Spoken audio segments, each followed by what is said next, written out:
Hola, mi nombre es José Roberto Rodríguez y es un gusto compartir contigo. Lección número 10, titulada Jesús abre el camino a través del velo. El texto base para el estudio de esta semana se encuentra en el libro de Hebreos, capítulo 9, verso 24, en el cual leemos lo siguiente: porque no entró Cristo en el santuario hecho de mano, figura del verdadero, sino en el cielo mismo, para presentarse ahora por nosotros ante Dios. Cuando los discípulos regresaron del Monte de los Olivos, justo después de que Jesús ascendió al cielo, estaban llenos de gozo y triunfo. Su maestro y amigo había ascendido a una posición de poder sobre el mundo y los había invitado a acercarse a Dios en su nombre con la absoluta confianza de que Dios respondería favorablemente a sus oraciones. Aunque seguían en el mundo atacados por las fuerzas del mal, su esperanza era firme. Sabían que Jesús había ascendido para prepararles un lugar. Sabían que Jesús era el capitán de su salvación y que había abierto un camino a la patria celestial mediante su sangre. La ascensión de Jesús al cielo es fundamental para la teología de Hebreos. Marca el comienzo del reinado de Jesús y el comienzo de su ministerio sumo sacerdotal en nuestro favor. Finalmente, lo más importante es que la ascensión de Jesús marca el momento en que se estableció el nuevo pacto, que brinda los medios necesarios para poder acercarnos a Dios con valentía mediante la fe. Es nuestro privilegio ahora acercarnos a Dios con confianza a través de Jesús y los méritos de su justicia. ¿Cuál era el propósito de la ascensión de Jesús al cielo?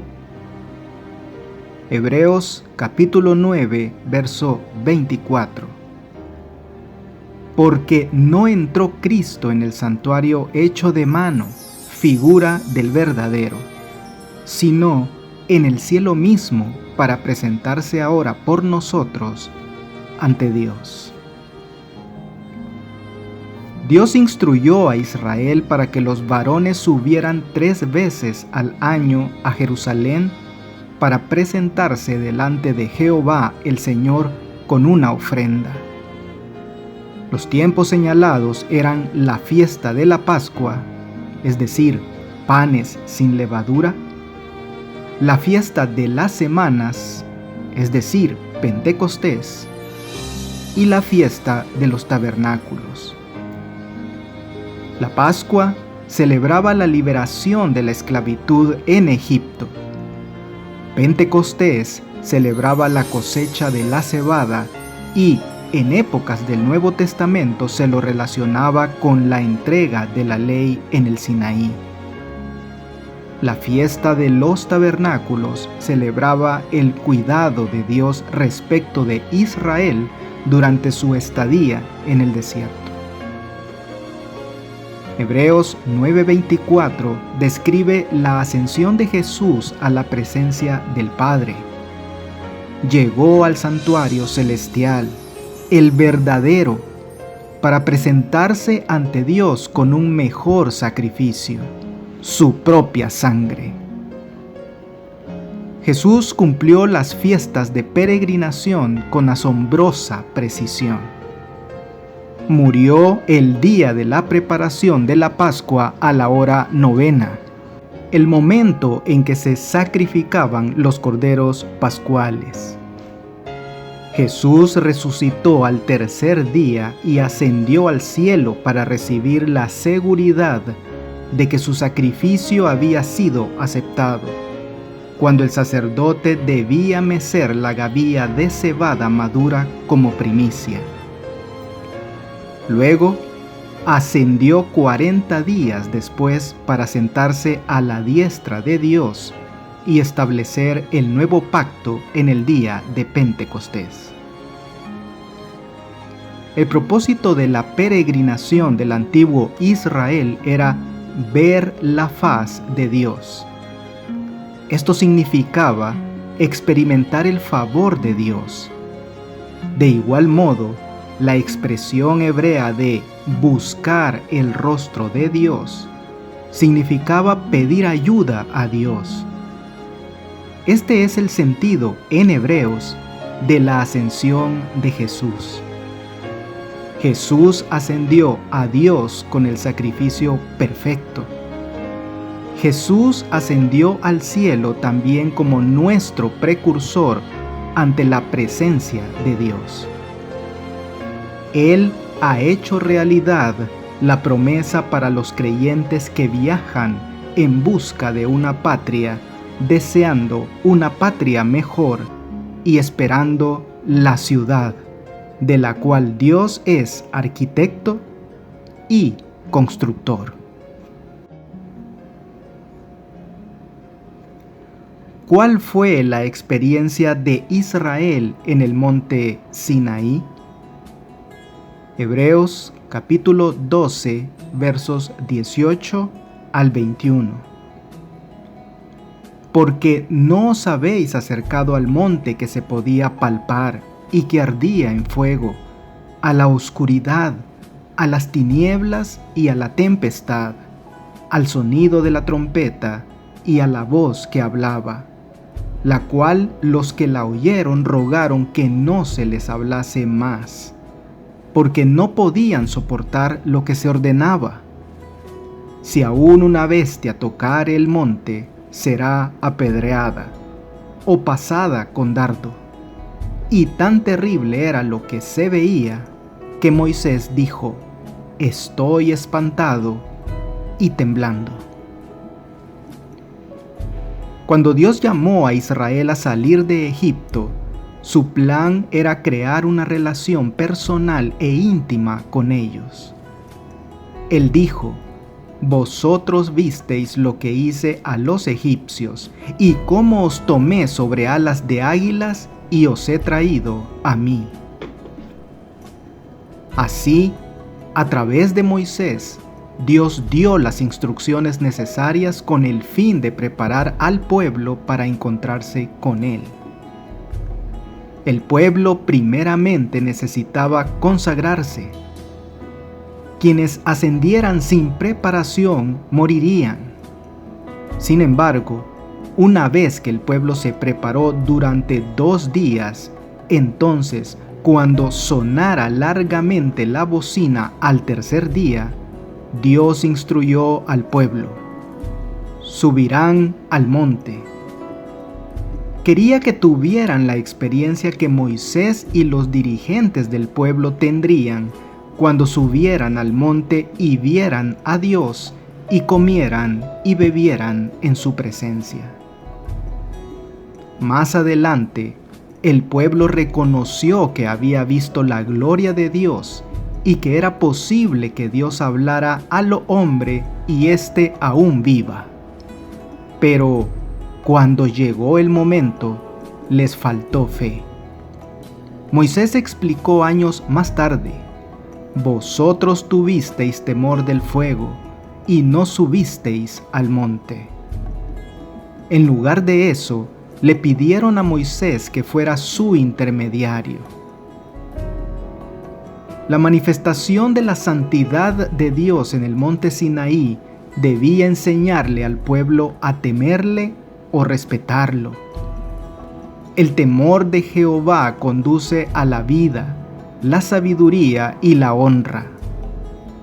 Allí también aprenderían que Él es misericordioso y compasivo. Por lo tanto, Aunque Dios quería que Israel se acercara a Él, el pueblo se asustó y le pidió a Moisés que hiciera de intermediario. La descripción que hace Hebreos de los eventos en el Sinaí se desprende principalmente del recordatorio que Moisés le hace al pueblo por su falta de fe y su apostasía con el becerro de oro, y cuánto temía encontrarse con Dios debido al pecado de ellos. La reacción de los israelitas no era el plan de Dios para ellos, sino el resultado de su falta de fe.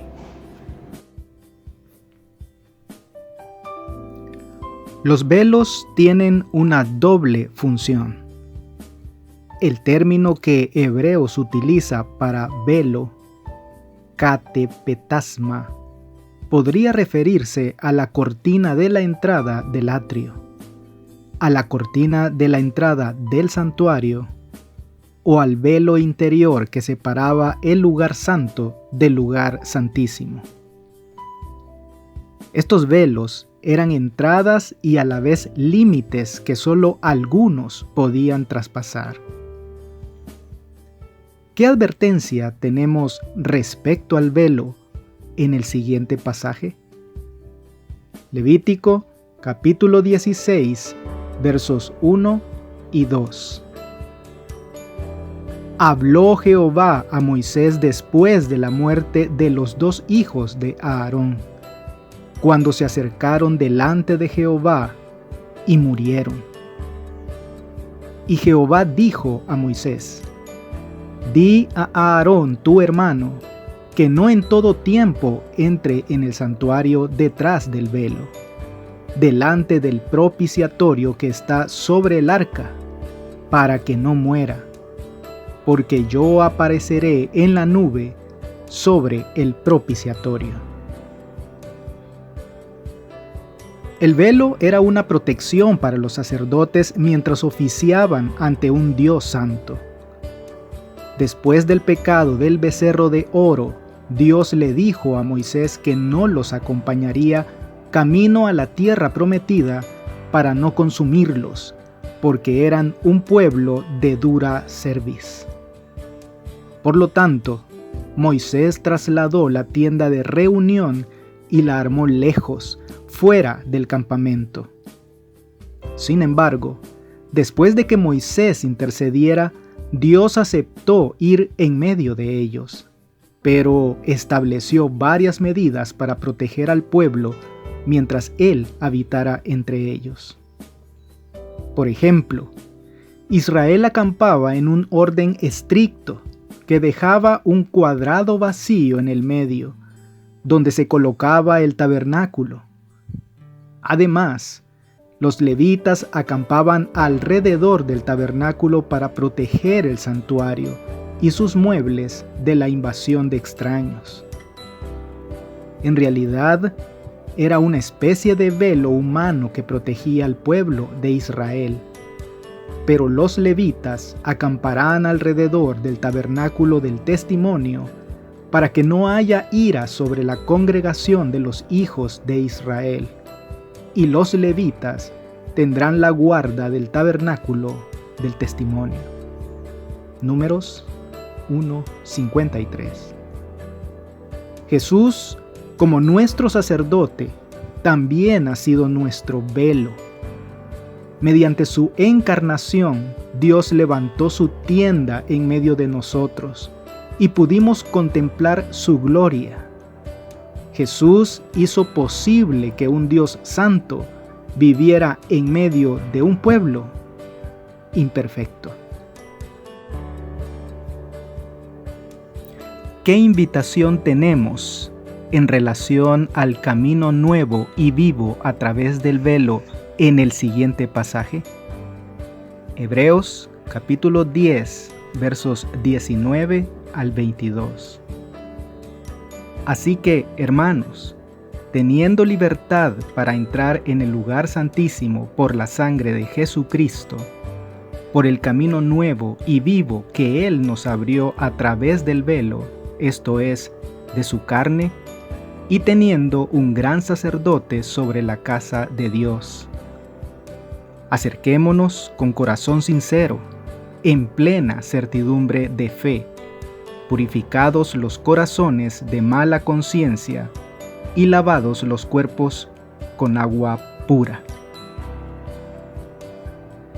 El libro de Hebreos sostiene que Jesús ha entrado en el santuario celestial y nos invita a seguir su ejemplo. Esta idea concuerda con el concepto presentado anteriormente de que Jesús es el capitán y precursor de los creyentes. El camino nuevo y vivo es el nuevo pacto que Jesús estableció con su sacrificio y su ascensión. La expresión nuevo y vivo contrasta con la descripción del antiguo pacto como viejo y anticuado. Es el nuevo pacto que ha provisto el perdón de los pecados y ha puesto la ley en nuestro corazón, lo que nos permite acercarnos a Dios con confianza, no por nosotros mismos, ni por cualquier cosa que hayamos hecho, sino solo por lo que Jesús ha hecho por nosotros mediante el cumplimiento de todas las obligaciones del pacto.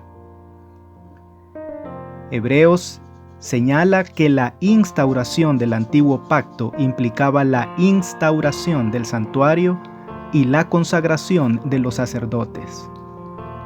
El propósito del pacto era crear una relación íntima entre Dios y su pueblo. Cuando Israel aceptó esta relación, Dios inmediatamente ordenó que se construyera un santuario para que Él pudiera vivir entre ellos. El establecimiento del santuario y la presencia de Dios en medio de su pueblo fue el momento en que se consumó el pacto entre Dios e Israel. Lo mismo ocurre con el nuevo pacto. El nuevo pacto también implica la instauración del ministerio sacerdotal de Jesús en nuestro favor. La ascensión de Jesús ante Dios ha inaugurado una nueva era para el pueblo de Dios. Zacarías 3 menciona que Satanás estaba en la presencia de Dios para acusar al pueblo de Dios, representado por el sumo sacerdote Josué. Este acusador es el mismo que suscitó dudas sobre la lealtad de Job hacia Dios. Sin embargo, con el sacrificio de Jesús, Satanás ha sido arrojado del cielo. Ahora es Jesús quien intercede por nosotros y, mediante su sacrificio y su fidelidad, reclama la salvación para nosotros.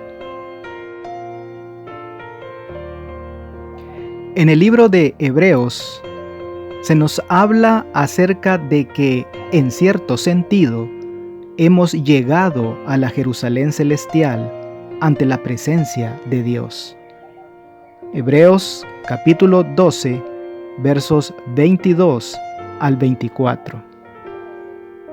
Sino que os habéis acercado al monte de Sión, a la ciudad del Dios vivo, Jerusalén la celestial, a la compañía de muchos millares de ángeles, a la congregación de los primogénitos que están inscritos en los cielos, a Dios el juez de todos, a los espíritus de los justos hechos perfectos, a Jesús el mediador del nuevo pacto, y a la sangre rociada que habla mejor que la de Abel.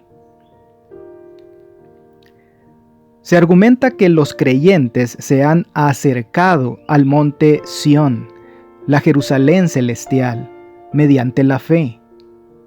En este sentido, su experiencia anticipa el futuro.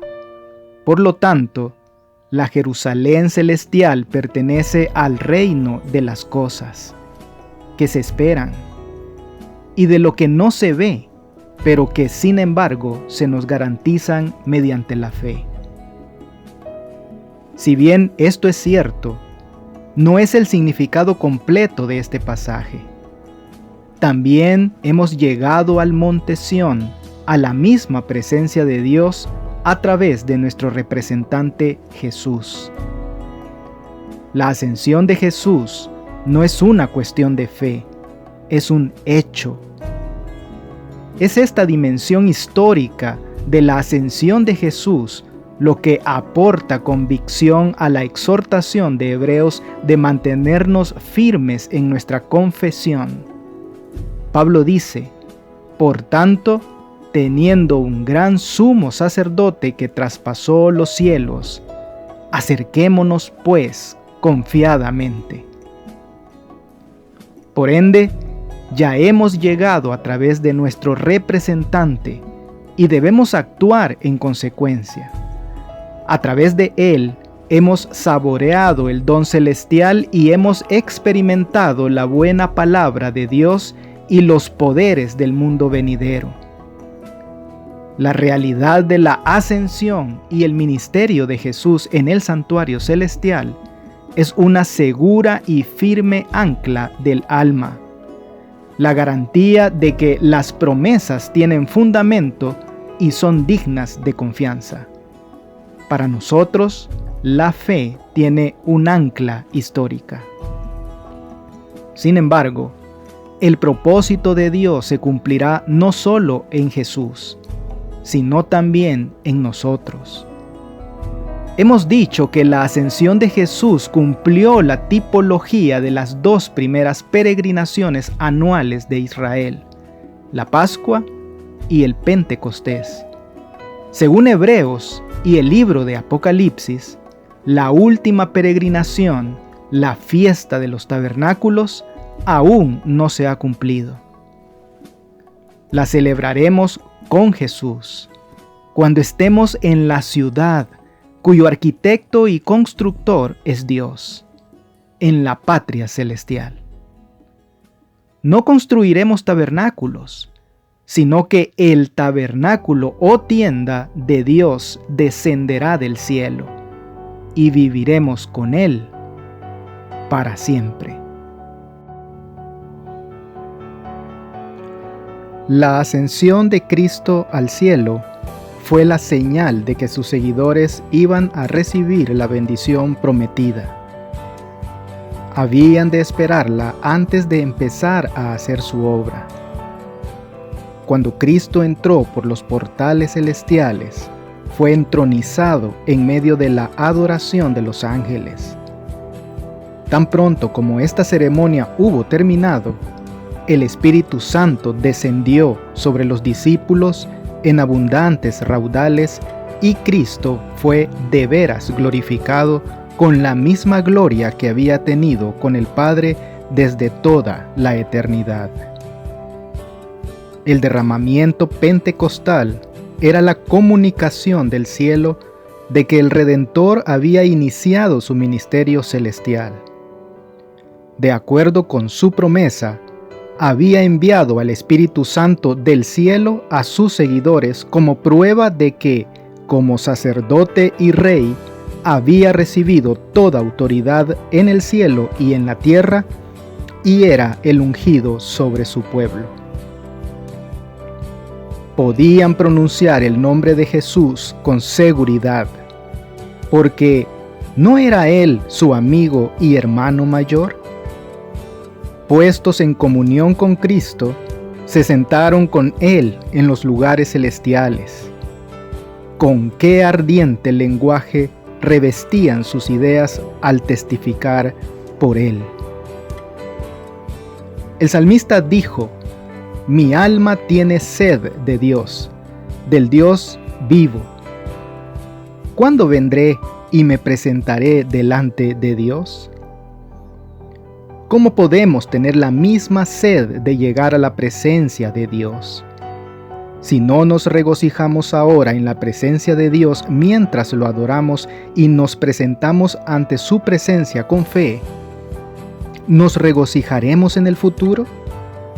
¿Cuáles son los factores que llevan al gozo delante de Dios? En un libro que se burla de la fe, alguien creó un robot que supuestamente ejercía nuestra fe por nosotros. Aunque esto era una parodia, ¿Cómo podemos cuidarnos de no hacer lo que hizo Israel en el desierto, que es pedir intermediarios entre nosotros y Dios? Tendemos a permitir que otros estudien la Biblia por nosotros para encontrar las gemas de la verdad en la Biblia. Algunos pueden sentirse tentados a pensar que las oraciones de otros en su favor tienen más peso ante Dios que sus propias oraciones. ¿Por qué debemos evitar esta trampa espiritual? ¿Por qué, gracias a Jesús, podemos acercarnos a Dios sin la necesidad de nadie más? Hebreos trata sobre la seguridad de la salvación. Sin embargo, ¿cómo debemos cuidarnos de no confundir presunción con seguridad? Amigo y amiga, la pluma inspirada nos termina recordando que los que quieren alcanzar la bendición de la santidad deben aprender primero el significado de la abnegación. La cruz de Cristo es la columna central sobre la cual descansa el sobremanera alto y eterno peso de gloria. Si alguno quiere venir en pos de mí, dijo Cristo, niéguese a sí mismo y tome su cruz y sígame. Que Dios te bendiga. No olvides apoyar este ministerio suscribiéndote a mi canal de YouTube. Con esto tendrás acceso a un video resumen completamente ilustrado y animado de la lección de escuela sabática para adultos al inicio de cada semana. Espero tus likes y tus comentarios de la lección. Bendiciones.